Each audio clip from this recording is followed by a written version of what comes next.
Enter special ed. So I've got a kid who's been now classified special ed. What you have, please keep and use as a reference. This is called, and you've probably heard of it, if not, Parents' Rights in Special Education, commonly known as PRIES or PRISE, depending on your English, P-R-I-S-E. What I did for you, so we can do this together, is what's in your packet and what's up there, and what's in my hand is the highlighted version of this. It would take a solid week to go over this in real discussion, line by line. We don't want to do that. What I've done is highlighted what I think are the things you should be really aware of. These are things that are going to come up with your families. These are things that when you go into a district meeting and you feel like a fish out of water, I get it. You'll be prepared. And preparation equals confidence. Confidence means you can do your job better, regardless of what position you're taking. When I go into a DCP&P meeting for the first time, I'm a backbencher. Why? I don't know what the language is, and I'm learning. It's jargon. It's processes that I haven't learned, except by my experience maybe, until I get up to speed and I get confident, and then I can open my mouth and maybe make a contribution. It is critical, and I've been to a couple of these meetings with some of you and your colleagues.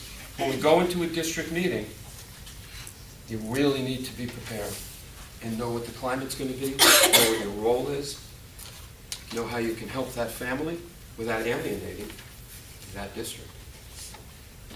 And we'll get into that later. So, right up front, it would be cool if you knew this. You know, you could show off a little bit with a child study team.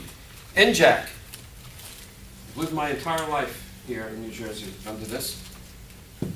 6A14. When you have nothing to do one long winter night. Which is attached to, there it is, it was 04. Okay. IDEA. I didn't highlight, I was reading early this morning. I was in debate prep. So I went over this again, and I thought I should highlight the rest of this. Are laws that ensure children with disabilities a free, appropriate public education in the least restrictive environment. Boom. An important part of these laws provides parents with the right to participate in their children's education. There it is. You don't have to go any further. Do I have a right to do this? You bet. So says the federal government. Next. This is important. This is important because in my conversations with you, and this is why I outlined certain things, I thought it was important for you guys to help your families understand how does it start, what should I expect, what do I do, who are the players. This is a very different world. If you're in regular education, who do you see? You got parent-teacher night. Twice. If you've got a, yeah.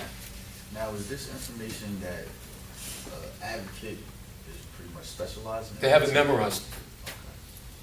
They're already living off of this.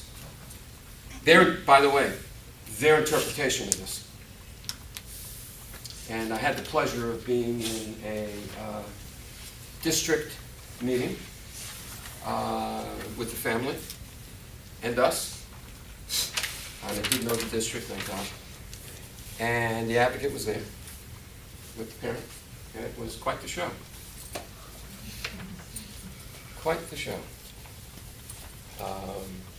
However, right now, so far, so good. But if you're going to be a child advocate, you have IDEA memorized, and you have this memorized, and everything that goes under it. Yeah, for sure. What's a referral? This seems so basic, but it's important to know this. That's a formal word. That's not just language. It's a referral.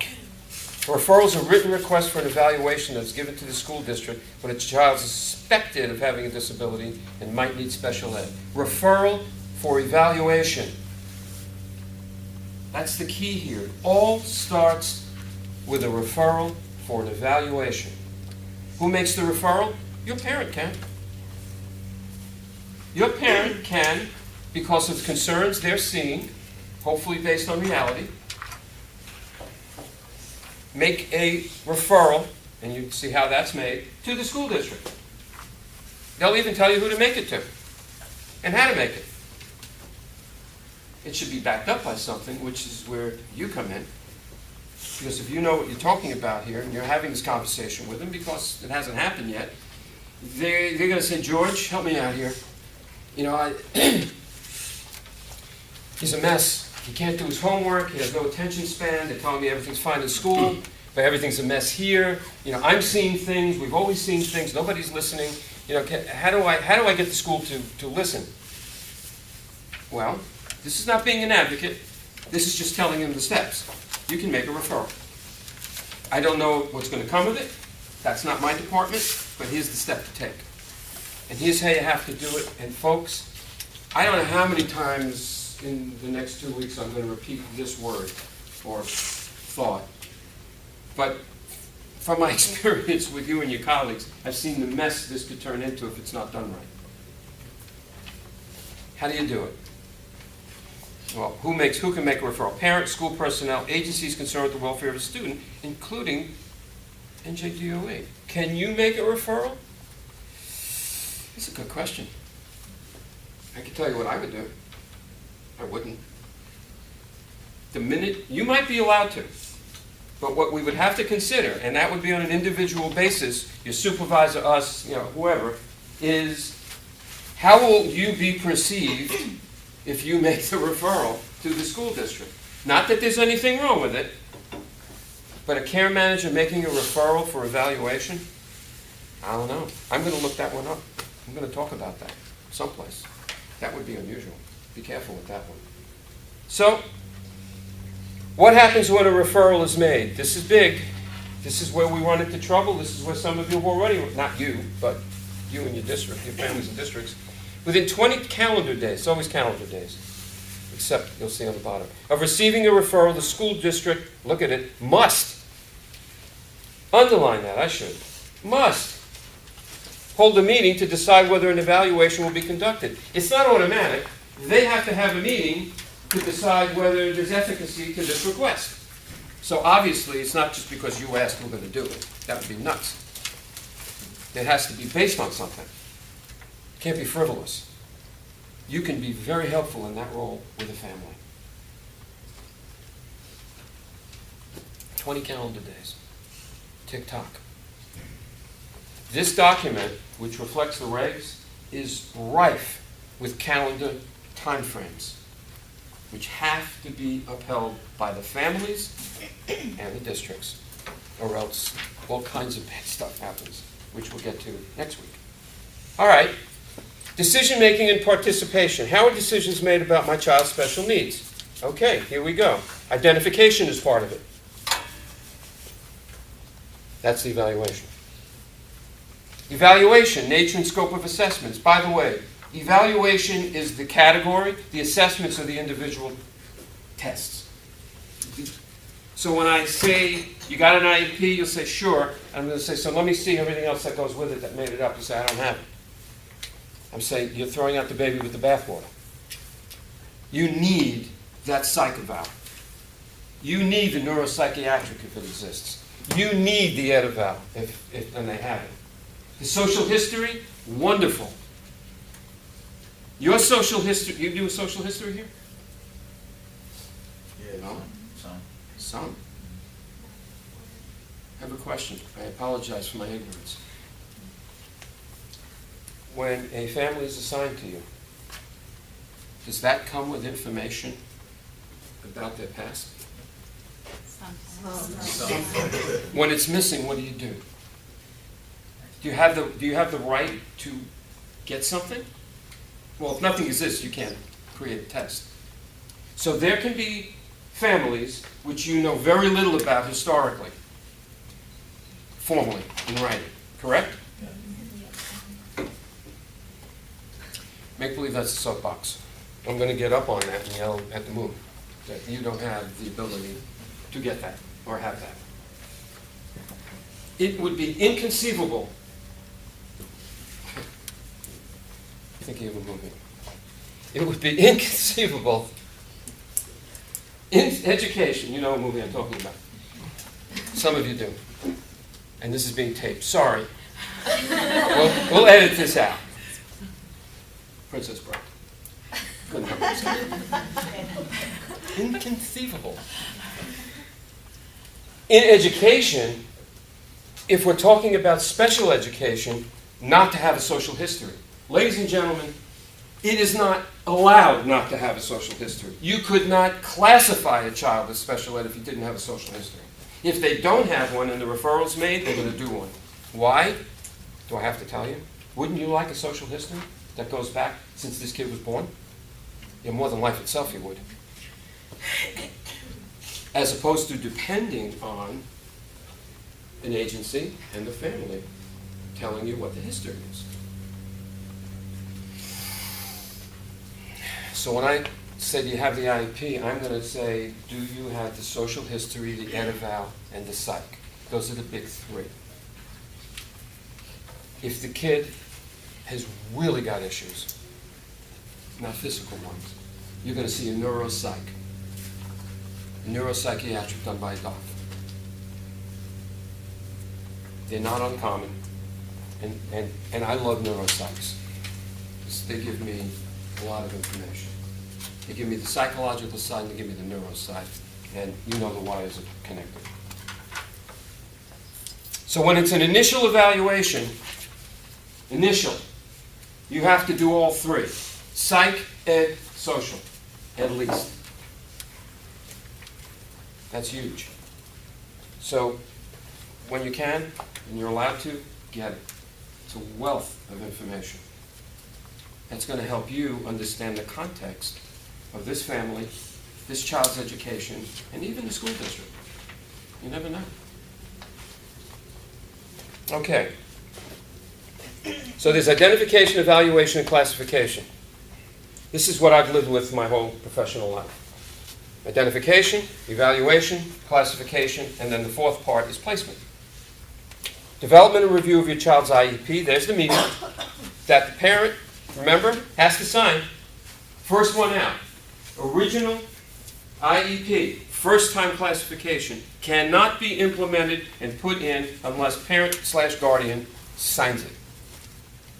And I'm making a big deal out of this first one because you're going to see what happens on the second, third, and fourth one. And therein lies some of the confusion with families as to what they're entitled to for their kids and themselves. First one out is the biggest one ever. There'll never be one bigger than that one. Education placement, which again the parent and child has say over.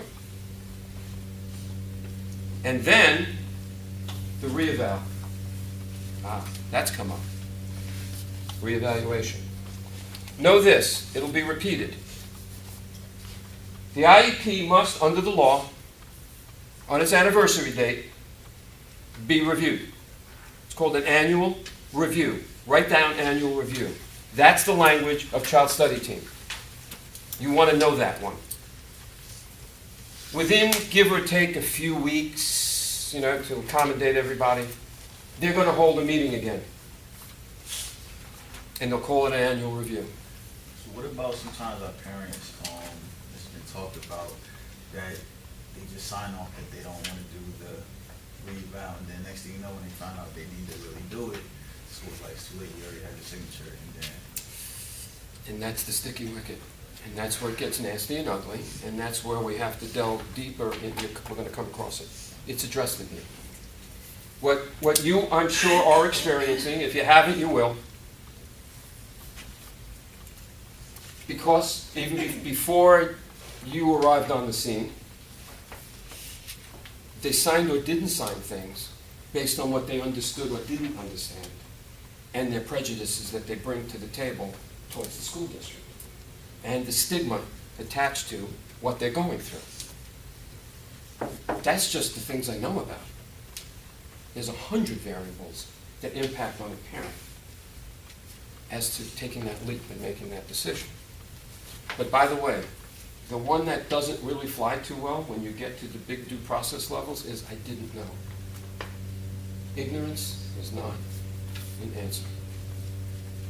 Unless you can prove the district was holding information from you and didn't do their job. Now, that's all nice to look back retroactively and, but when you're in the middle of this is volatile stuff. This is emotional stuff. Nobody's going to remember anything like that. And I find it hard to believe, without sounding naive, that a district will intentionally withhold information from a parent to get them to do something. Anybody know what a lawsuit costs when I say due process, when it goes to the attorneys and it goes big? Do you know what that costs? I don't know, 200 to 300. Easy. That's normal. And if it's against the district loses, they're probably going to be paying for the family's fees or court expenses. I would say if it's proven that the district did that, whoever was responsible for it would be fired immediately. So anytime I hear the district did this, not that it's not possible, it is. It's just not likely. What's the uptick to doing it? You know how much it costs to do special ed? I'll give you an example. My school, which was middle.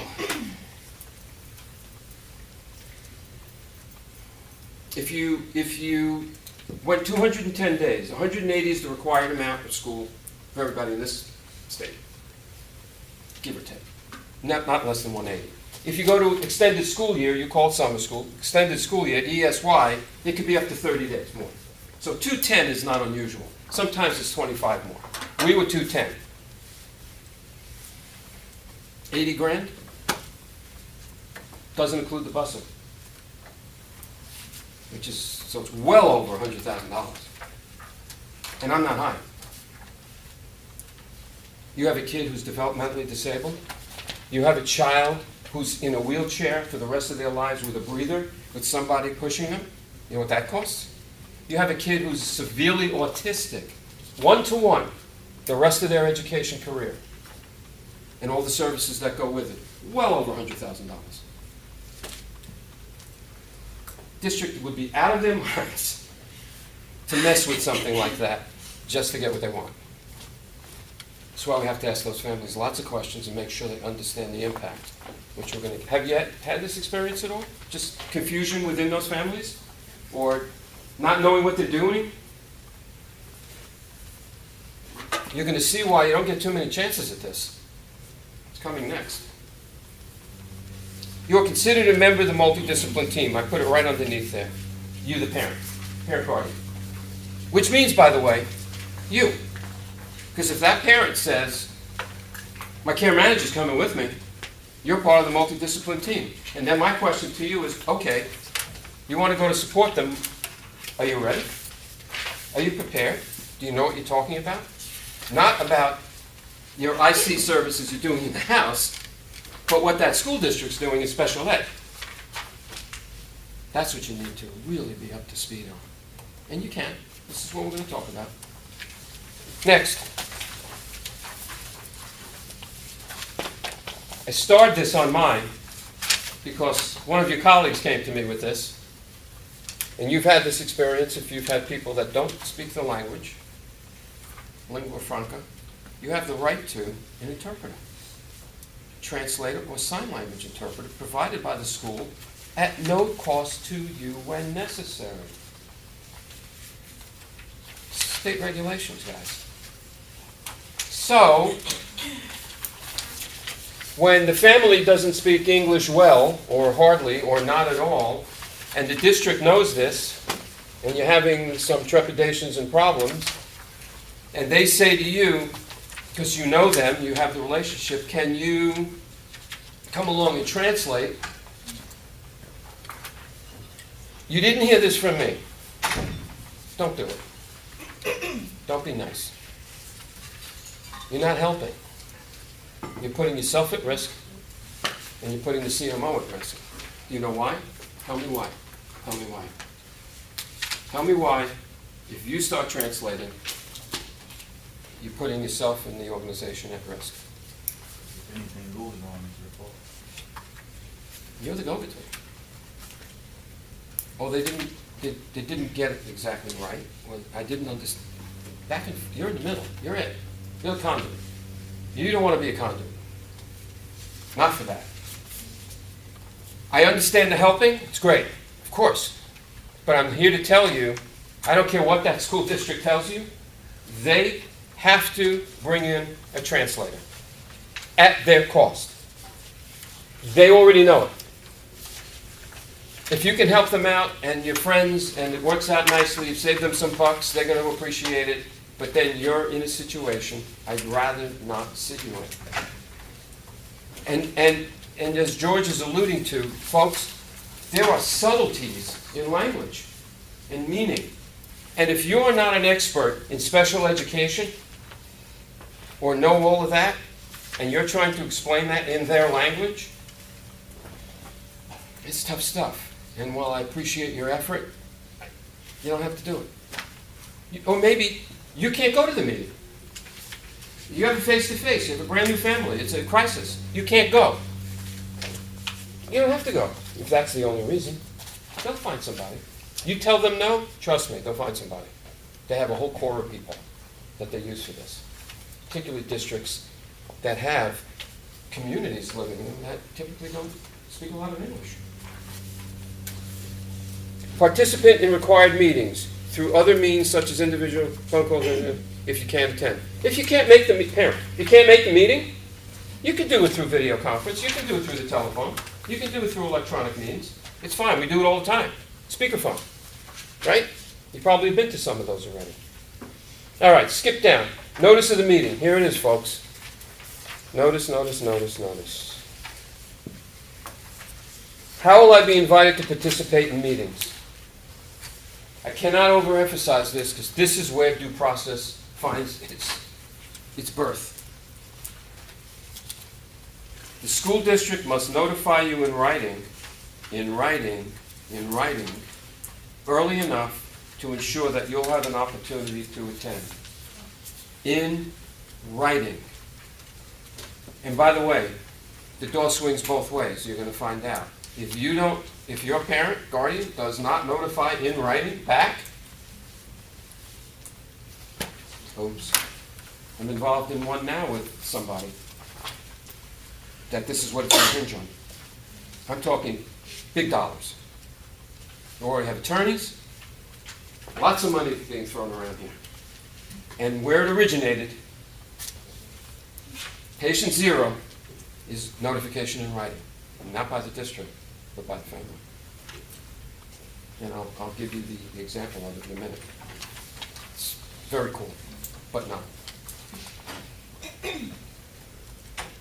The written notice of the meeting must state the purpose, the time, the location, and who's going to attend the meeting.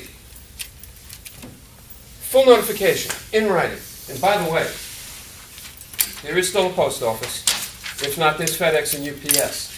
Everything that we did that had a legal component to it, other than sending out IEPs and stuff, but if there was notifications that were hinged to regulation, you know how I would send it? Return receipt. I want proof you got it. Just in case you say I didn't get it. How else do I prove it? Yeah, my log says I mailed it. So what? Return receipt. Or any other form that proves. So to me, all of these, and they're rarely ever done this way. If I was a director of special ed, that would be, and then my superintendent's going to say, well, this is costing us a lot of money. I said, not as much as a lawsuit costs. This will cost you $10. $500 an hour for the attorney. Inform you that you or the school district may invite to the meeting other individuals, so they can invite you, or anybody else. Yep. You're on the team. Beginning at age 14, by the way. I don't know if you know this. Age 14, if appropriate, notice for the student disability must also indicate the purpose of the meeting. 14 is a big milestone. Know that? You know what else? Well, it says it, so it's a giveaway. What starts at 14 for every youngster in this state? Good. And part of that is transition services. A transition plan must, if the kid's got an IEP, you have to have a transition plan in there, starting at 14, as to what's going to happen to get the kid ready to leave high school. That's big. By the way, you won't see much of that. Not a whole lot of that going on. Not at 14. That's 18 maybe. All of the times, the district must give you a statement explaining that as a parent of a student, I've turned the page, may be eligible for special ed, you have the rights under special ed law. So they're supposed to inform the parent, and folks, this is where the stuff starts to happen. District's got to inform the parents of their rights and give them a copy of this. Priest. So how soon do they have to start that transition plan? Once it's signed, tomorrow. You know, they've got to get the infrastructure in place, so the classes, the internship, the externship, the life skills. I had a mom, she said back at school to her, they won't start until May. May? Let's talk about that. Well, see, there's something, you have something in a file, or they have something in a file that's validating that, or not. I don't understand May. May's the end of the school year. What are we starting in May? Unless the kid's going to go to extended school year, could be an externship. It could also be one part of the transition plan.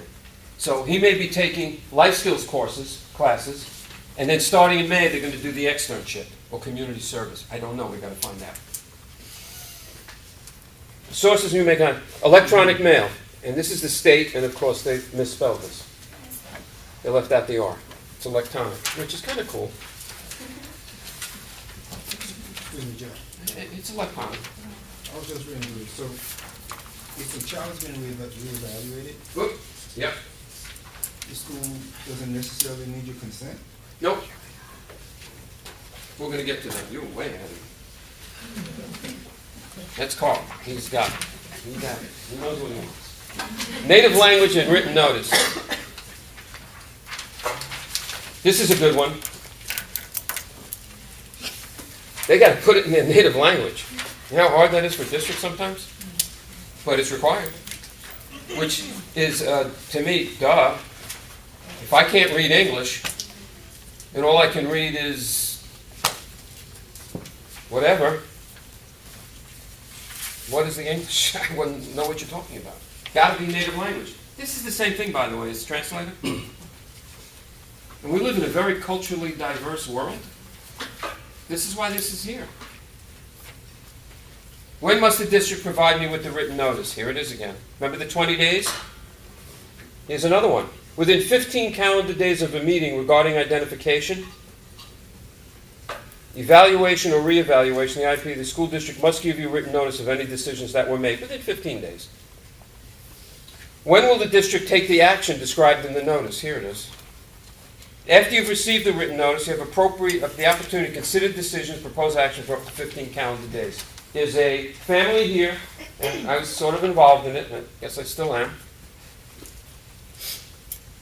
It's one of yours. This is you.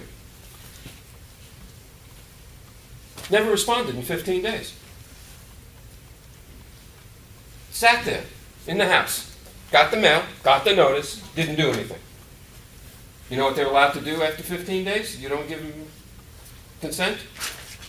Put it in place. They can initiate it. That's huge. You got to know this one. This is where families, it breaks down. I didn't read it. My mail got buried. The cat ate it. I was away for a month. District says, who cares? We notified you. We did our job to get your kid the education you agreed to.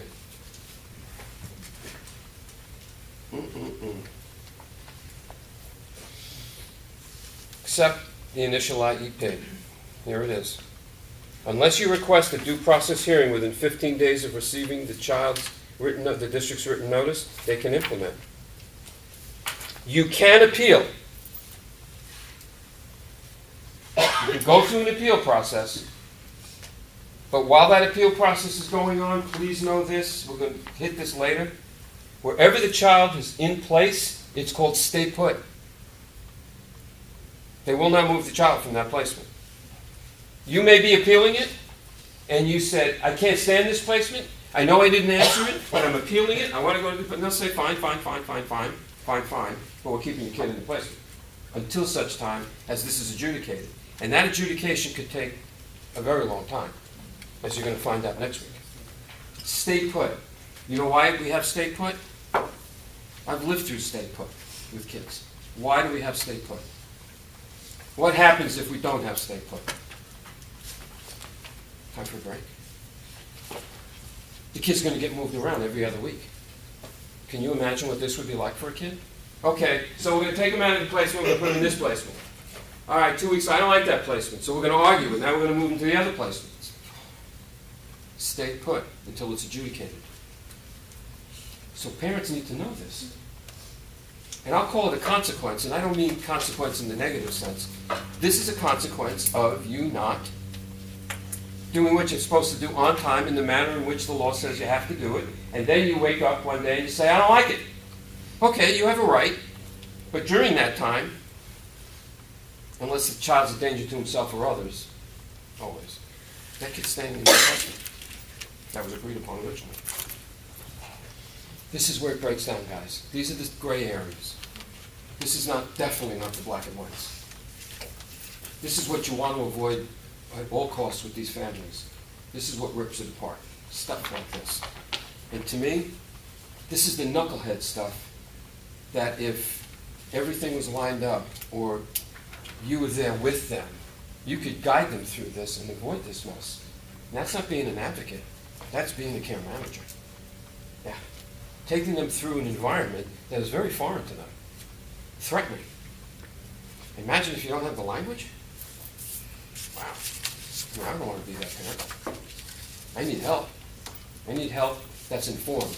Not just a shoulder to cry on, but somebody that I feel safe with, informationally. And that's what you'll have from this, including everything else you've learned way before me. Here's what I would say, and this is why I asked Dean in the fall, last fall, having nothing to do with me in this role. I said, Dean, you need to get somebody on board who's an education specialist. Because the role your care managers are in, and you know my role with this CMO, it goes back to its origin, to the beginning, as a board member. So I've lived this. You are in a very tenuous, difficult role relative to families and education. And a lot will turn on what you know and don't know and what you feel comfortable with as a guide. So that's how I see it. With education, you are the guide. Okay, so what I want to do is I want to go over in summary form the most important aspects of written notice. And they are on page 3. So written notice must be given when the school district, 1, proposes to start or change the following: the identification, evaluation, and classification of your child, the implementation of an IEP or ED placement, the provision of FAPE, you all know what that is, or reevaluation. When they ask for consent and approves or denies a request, you may have made in writing about the identification, evaluation, or educational placement of a free or public education to your child. That's when it has to be in writing. Now, when providing written notice, the school district must always, this is important, 1, describe the action it's proposing or refusing. 2, explain why it is not taking the action. 3, describe other options. 4, describe as applicable procedures, the tests, the evaluations, etc., and the decision. 5, to describe any other factors relevant to the district's proposal or refusal. And finally, include notice that you have rights under special education law. And finally, in this piece, just to review, and that's why we have this booklet, is when must I be provided a copy of this booklet? Well, one time per year, and whenever a parent requests a copy, they have to give it to you. Your child's referred for only an initial evaluation, and the first request for a due process hearing or request for a complaint is submitted to the Department of Ed. And finally, the decision to take a disciplinary action, which constitutes a change in placement. But very important, you can go online to the New Jersey Department of Ed's website anytime as a parent, and you can download, as I did, this Parents' Rights for Special Education. That concludes this section on written notice.